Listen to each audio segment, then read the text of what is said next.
Welcome to the Health on Track podcast. Let's talk well-being. Welcome to the Health on Track podcast, offering you a shot of wellness. I'm Hayley, Member Engagement and PR Manager at GIG Golf. We all carry emotional baggage with us. Maybe it's something from our childhood or something that happened last night just at dinner. Unfortunately, this baggage impacts our feelings, thoughts, and behaviors without us even realizing it. And we end up carrying these issues throughout our lives.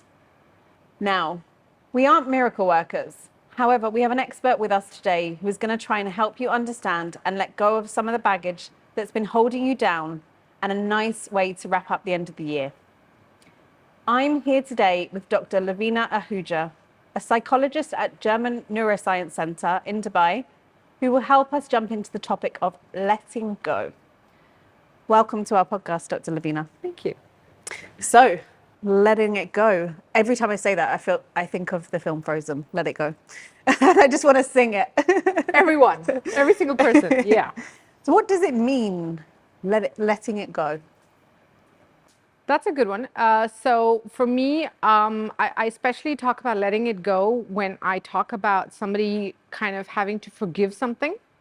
And I tell people that for me, forgiveness is not important. What's important is you let it go. I.e., you stop letting it have that negative impact on you. And that's what's more important. If you're carrying something, if something's having sort of upsetting you, or kind of like you're holding on to anger and it's kind of eating you up, you need to let it go for you rather than it being about the other person. And it's really easy to say, let it go. Like, stop holding on to that. That emotion isn't for you. It doesn't serve you any purpose, right? Mm-hmm. But how can you just let it go? Like, you make it sound very easy and simple.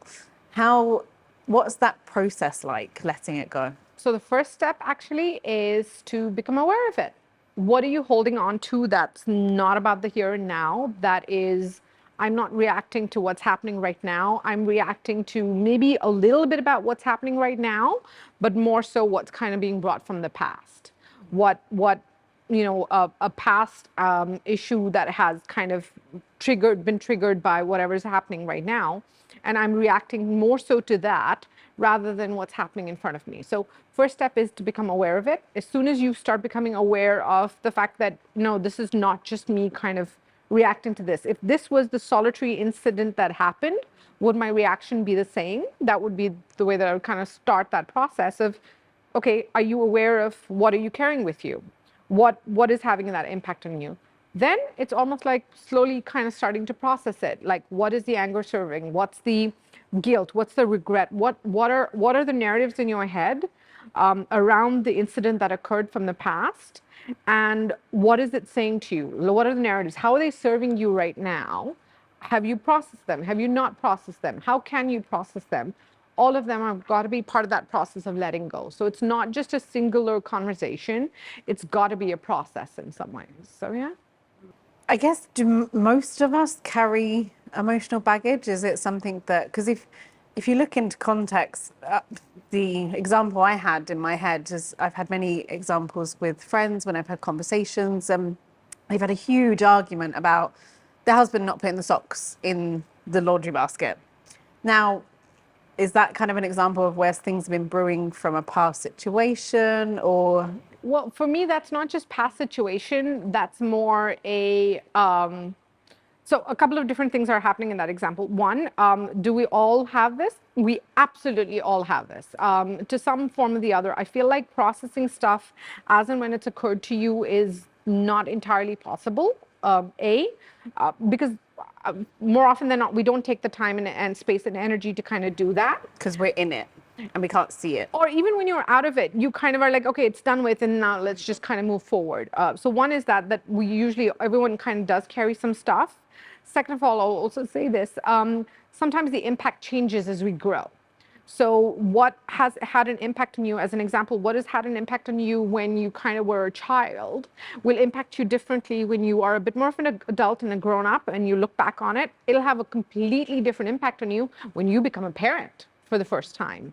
That's when you'll kind of look back at some of that stuff and kind of go, oh, that was okay, that was not okay. Oh, that is something I'm still carrying with me or not. So it's this kind of stuff that kind of has that impact on you, the example that you kind of gave about the socks, for me, I kind of always say that it's not just about the socks, it's about maybe Not about the socks, guys. or the trash or the taking out the trash or about doing the dishes or something like that. It's always going to be about something bigger. So it's going to be about me feeling unheard, unloved, uncared for in my relationship, and that's when the socks matters, and that's when the dishes matter, and that's when taking out the trash matters. So for me, that's not emotional baggage per se. Okay. That's more like relationship issues that are kind of like manifesting in themselves in that manner. But I mean, long-term baggage of mine, like my relationship issues, the stuff that I need to let go of, or even acknowledge that are having an impact on me, is the stuff that comes from my past, my experience, that is making me work even harder in this moment or react to more than just this moment. That is, for me, the emotional baggage that we kind of need to work and let go of. Like if someone's kind of feeling insecure in a relationship, for me, part of the question is, how much is that you?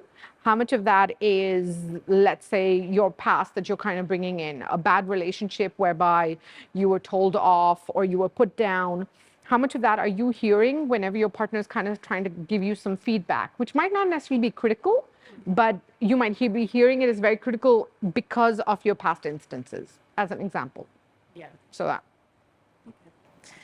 It's interesting. There were so many points there that I wanted to pick up on. I wish I had a notepad there. But you mentioned about new parents and it kind of emotional baggage affecting that relationship. And do you mean, obviously being pregnant myself, and with my second child, I can understand that because there'll be some triggers that my daughter currently will do, and the flashback from the past will come, and I don't want to behave like that. Is that what you mean by the emotional baggage that is from kind of your past as a parent? Absolutely. Just explain that a little bit more. So one part of it is the way that you react to your child. That might be kind of how you were treated in some ways. Another aspect of that would also be the impact it would have on how you perceive how you've been parented. So it's your relationship with your parents that will kind of like something they did or didn't do, or how they reacted, that you might kind of not have been okay with, or you did understand on some level, but now when you have a child and you're trying to do better, there might be a little bit more anger around the way that you were parented in some ways. So sometimes it's that. But another aspect of it is also how it kind of has an impact on you in the here and now, whereby when you kind of are like, oh no, my reaction, I can see it's coming from how I was parented. I'm saying the exact same things that my parent did and I don't want to. And how do I do this differently? And all of that. So yeah. So it can work in one Multiple or two ways. Yeah. And emotional baggage, where does the majority come from? Would you say it's parents, or would you say it's past relationships or work, or has there been any studies around that of where the majority comes from with emotional baggage? Or well, the thing about emotional baggage is basically it's the sort of pop psychology word for unprocessed trauma or unprocessed issues. So emotional baggage as such obviously has not been researched because it's not really a psychological term as such. Majority of where research has kind of shown it obviously comes from, or a lot of like experiential information kind of comes from more that it comes from just our past. Childhood obviously will be a huge factor, just simply because we don't actually sit and process a lot of stuff about childhood. Like I'll have assessment sessions with clients whereby they'll talk to me about stuff from their childhood and they'll be like, wow, I've never said this to anybody, or I've never spoken about it, or oh, I haven't even thought about this in God knows how many years. Yeah. Exactly. So the idea is that you will be carrying that stuff with you and you won't even know that you're carrying it with you in that sense, right? So I think childhood was definitely a huge factor. Bad relationships, negative experiences, all of those also have an impact. But negative experiences, like in terms of intimate relationships or romantic relationships, they obviously have a huge impact in that sense. So yeah. The impact emotional baggage has on people, what does that look like? So it can take a lot of different forms. It can look like guilt. It can look like regret. It can look like anger. And like you kind of overreacting to kind of the current situation. So a lot of anger, a lot of frustration, a lot of fear sometimes. If you think about it, some aspect of this would be really, really normal. The example I always use is if you've been bitten by a dog, you're going to be wary of dogs and being bitten again. That's not unprocessed trauma necessarily. That's just common sense in some way. So, but that's kind of it. But imagine that with reaction to conversations, with reactions to places and people and relationships. So there's a lot that we can kind of carry with us, but the most common way it looks like is guilt, regret, fear, trust issues sometimes in relationships, and attachment issues in terms of individuals. And that's the most common form, I'd say. So you mentioned people identifying that they have this emotional baggage.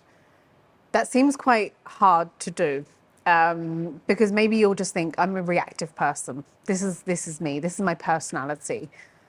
How can we help some of the people listening to kind of identify that they may have, if they're not aware, and I mean everyone who's got some form of trauma, which is probably majority of people in some way or form.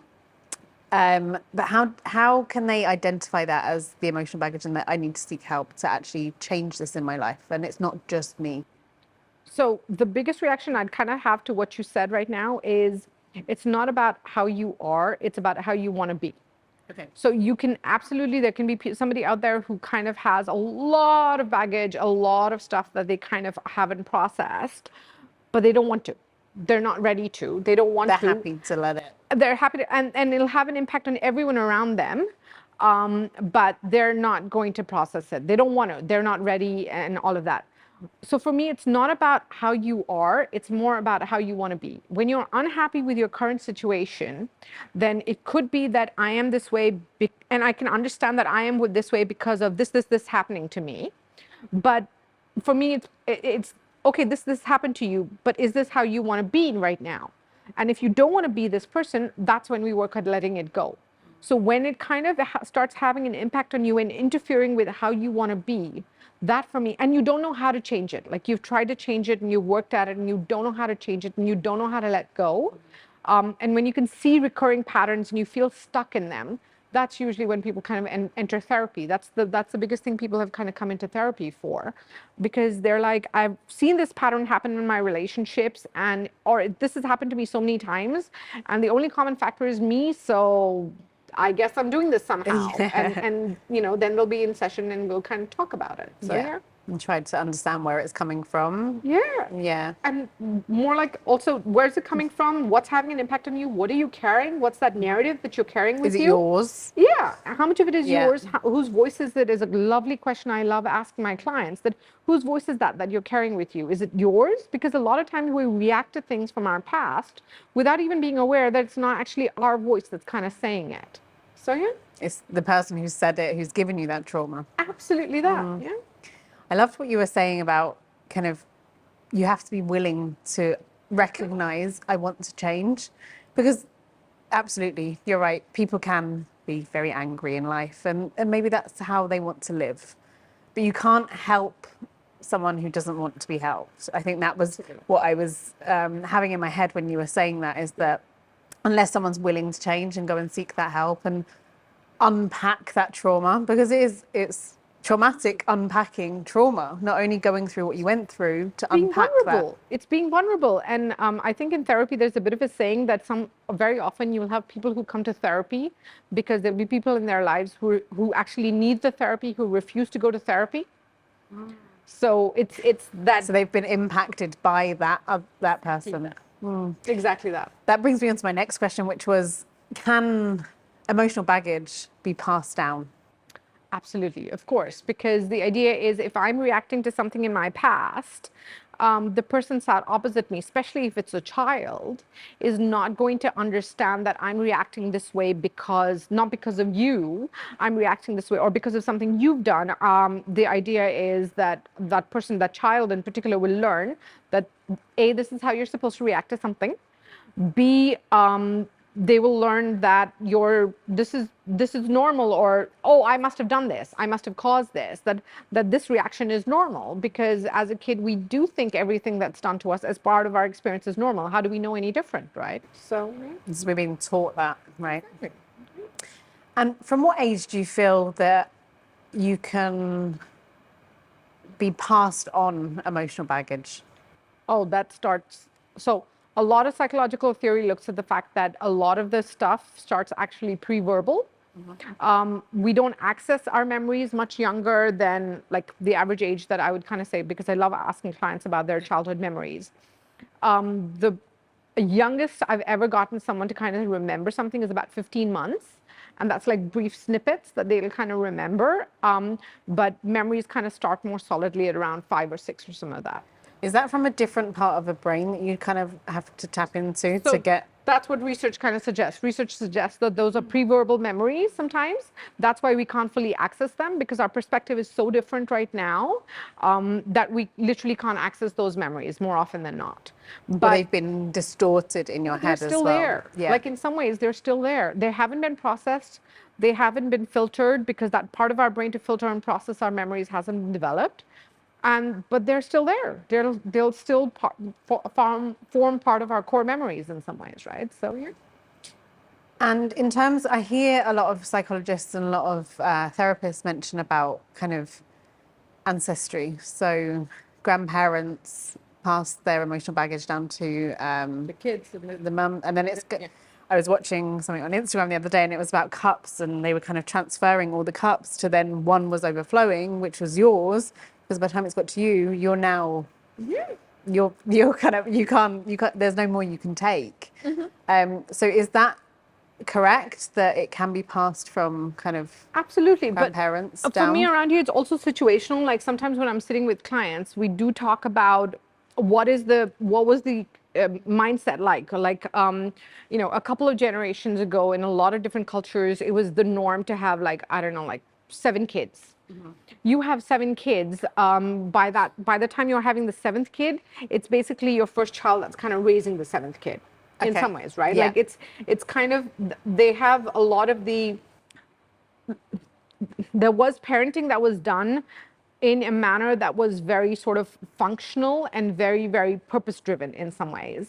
And only now with social media and awareness and all of that stuff has there been a lot more awareness around the emotional aspects of parenting. So for me around here, it's past trauma that has kind of come, if you think about it, from environmental factors that have then kind of had that like impact on each person. And now I feel like there's a lot more awareness around the trauma, and that's why maybe it feels a bit more overwhelming, because we're having to deal with our parents who had to deal with their parents who had to like. And it's not like it's going to change. It's not like I have this insight from my parents and how they were impacted, and I can go and have a conversation with them, and my mom will kind of like sit back and go, yes, I completely take ownership and awareness tell of you this. everything. Yeah. Exactly. It doesn't work that way, because they have their own trauma, right?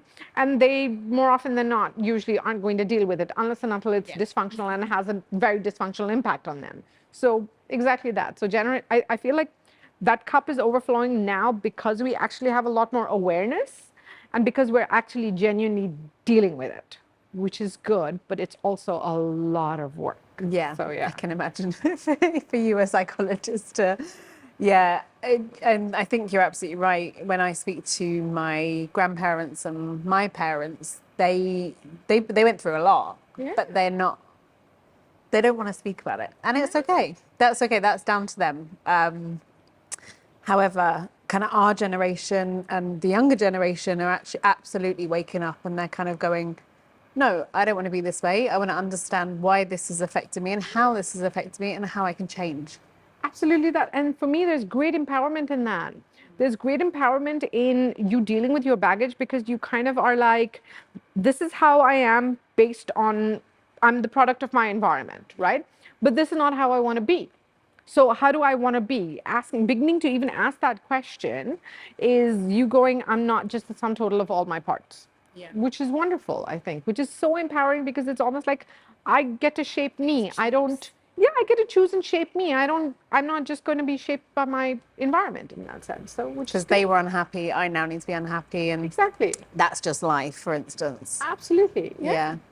And what do you say to people that kind of, they know they want to change, but in their head, this is just life, and this is how they're not a good person, so they shouldn't get the opportunity to be able to have a nice life. What do you say when you have clients that come in to say that?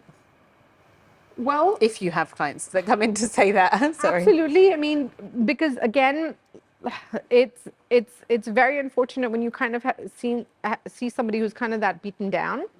But more often than not, I'd kind of see that in the context of somebody who's kind of either in a depressive episode or kind of in the beginning stages of being in a depressive episode, whereby they kind of the negative feelings are so huge that they kind of can't process and think about what they want to be. So for me, at that point in time, it's almost like a let's start smaller, let's start simpler. You know, it's not about what you deserve or what have you done that's so bad that you don't deserve this. But at that point in time, if I even try and ask somebody that question, I feel like they would struggle to answer what they've done, but they're so convinced that they don't deserve it. And for me, the idea would be, okay, let's try just a little bit of kindness, a little bit of compassion, a little bit of like, you know, let's try and be nice to yourself and see where that leads. You know, let's start small and let's kind of grow from there. Because right now they're not in that space to kind of rationalize and process and all of that. They don't have the bandwidth to do that. So it's let's grow that first and then we can move forward. So yeah. But it's really very, very heartbreaking when I kind of get a client who kind of feels like, oh, I don't deserve. And I do have that. And it just, yeah, it's like you kind of want to care for them yourselves in some ways. And you kind of like, no, you do deserve, you definitely deserve in that sense. So yeah. Yeah, I can imagine it's a tough job for you at times. So someone who's kind of realized they want to change, what are the first steps? Like, can you talk me through the process of, we mentioned that you would have, obviously you have to recognize and you have to want to and be willing to change. Then we spoke about kind of going to see a psychologist. So what would be the steps for someone to make that kind of leap forward to letting go of the emotional baggage? So as I said, first step is awareness. First step is you kind of becoming aware of what are you carrying with you.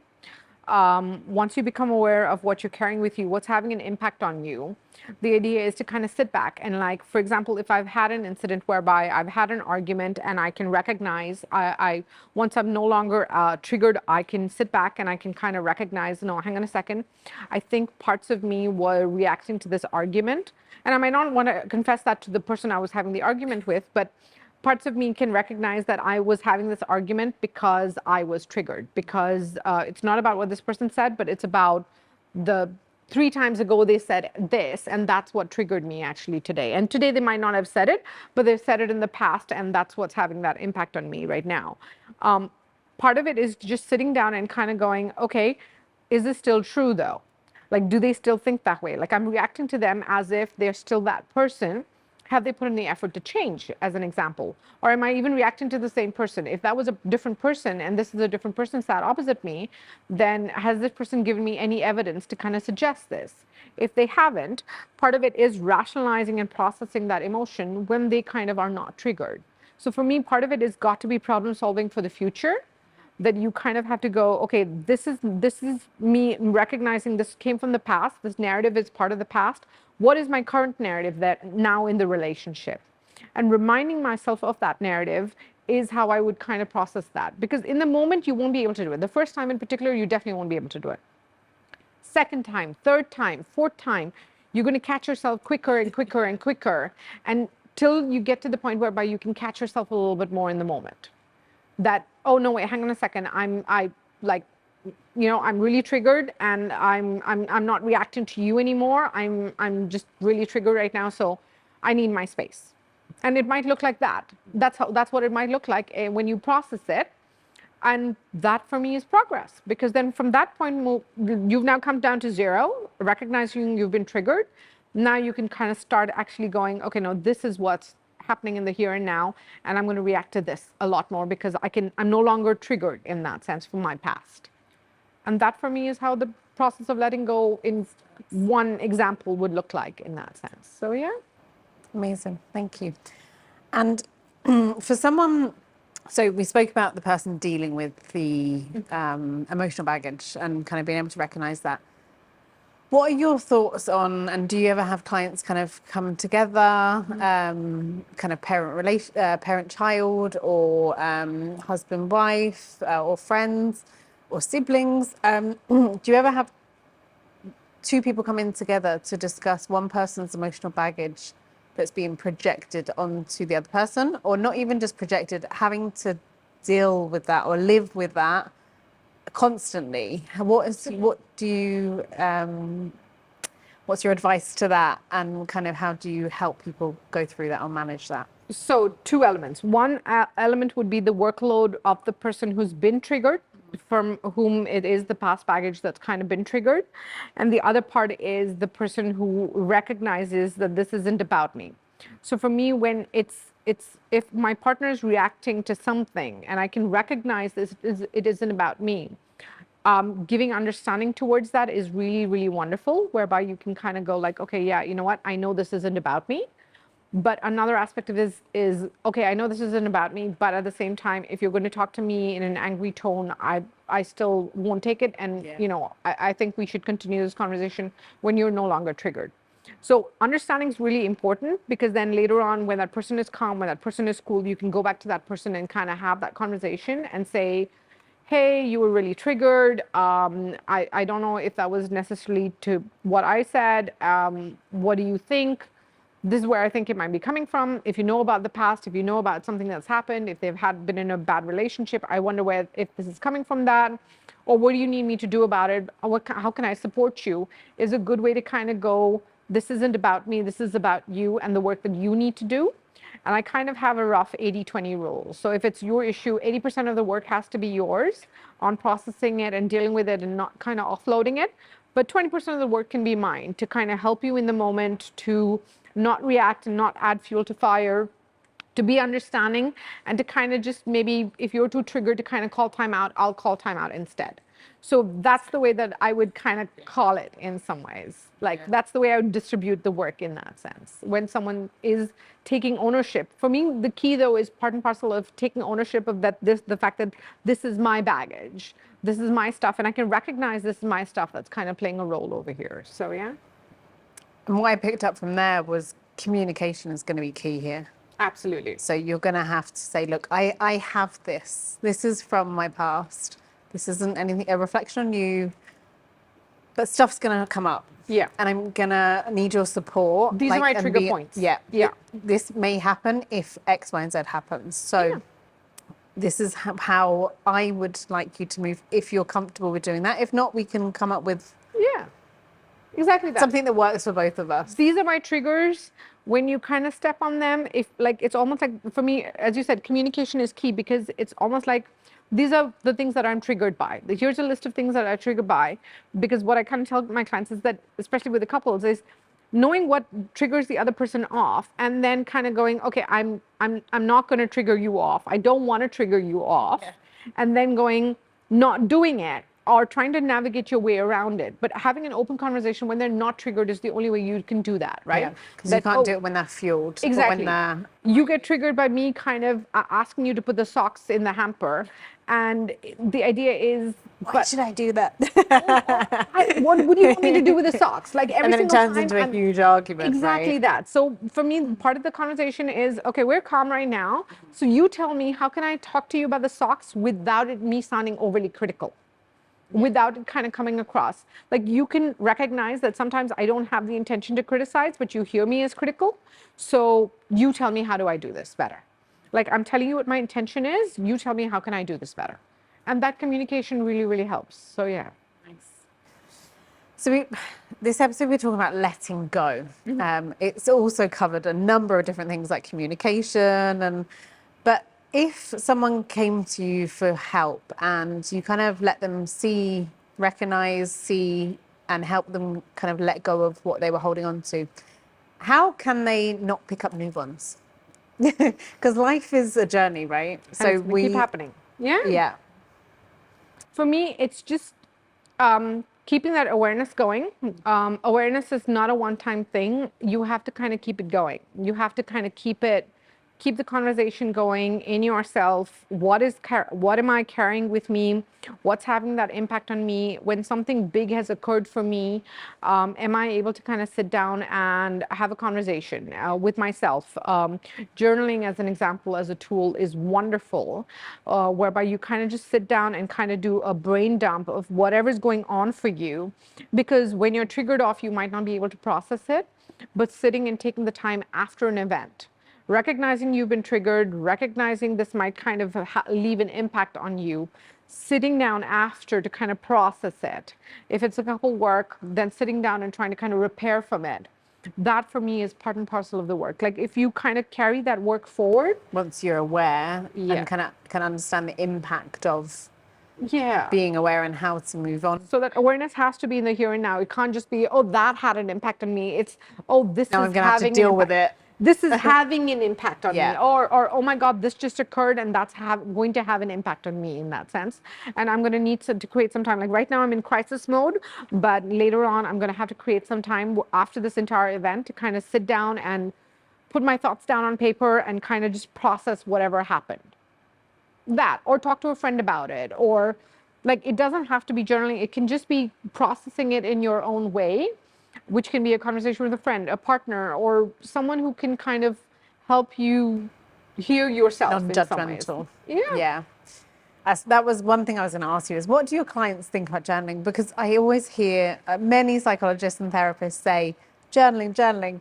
For me, I went through therapy a few years ago and everyone kept saying, write down your thoughts. And I thought, I don't want to. Like a lot of people can't sit with their own thoughts. It's very hard to put it down on paper. Yeah. What do you suggest to people that are struggling with that? So the biggest thing I tell people is, for me, journaling is meant to be about self-awareness. It's about feeling heard as well. When I kind of journal, when anybody journals, I think you feel heard and you can sort through whatever it is that's going on. It helps you, but I was against it. However, it does help you decompartmentalize. So you can go, okay, that's not mine. That is mine. There I was wrong. There I need to work. Absolutely. So I do. What I also point out about journaling is that you can't write as fast as you can think. So journaling helps you slow your thinking down so you can put it down on paper. So with anxiety in particular, it's a very useful tool in a lot of ways. But other than that, journaling also really, really helps in you just feeling heard. But for me, a big part of that key is just self-awareness. However you want to bring that self-awareness. If you kind of just sit down and kind of go, what went on in my head? That for me is just as useful an exercise as, not just as useful, but a useful exercise if you kind of can't sit down and journal in that sense. Maybe just bullet points or thoughts. Exactly. Like, exactly this is how I felt. Boom, boom, boom, boom, boom. Exactly Instead that. of today. Yeah. Today this happened and exactly that. Okay, amazing. And for our listeners out there, are there any resources that you could recommend for people to kind of read about in terms of emotional baggage and letting go, where it comes from? Is there any resources that you have? So the resources that I kind of have are around just awareness, growing that awareness of what you're kind of carrying with you again. So, and also letting go or how to kind of move forward from that. One of them that I absolutely love is Women Who Love Too Much by Robin Norwood. Another one is Adult Children of Emotionally Immature Parents, when it's about parenting stuff. Another one that I really like is Will I Ever Be Good Enough? It's for women who've had narcissistic mothers, but for parenting in general, like any kind of parenting wounds, it's a really good one. And the last one is Attached, which is sometimes about knowing what kind of, because a lot of times relationship issues kind of manifest themselves more as attachment issues, and people aren't kind of able to put their finger on what am I doing here or what am I doing wrong in a conflict situation. And Attached is a really, really good book that can kind of help them figure that out. So Amazing. Thank you. We'll add those to the bottom of the comments so people can go and find the Okay. books if they Yeah. want. Sadly, we are out of time. I feel like we could speak about this for hours and days, but thank you so much for your insights. Hopefully this has helped some people let go of some of the baggage and move forward for their life. Until next time, thank you. Thank you. Now, hopefully everyone listening has learned a little something to help them understand themselves better and can now get rid of some of that baggage and start feeling lighter along the way. Don't forget, you can listen to us on our YouTube channel, Spotify, Apple, Amazon, and Angami. Until the next episode, stay well and keep thriving.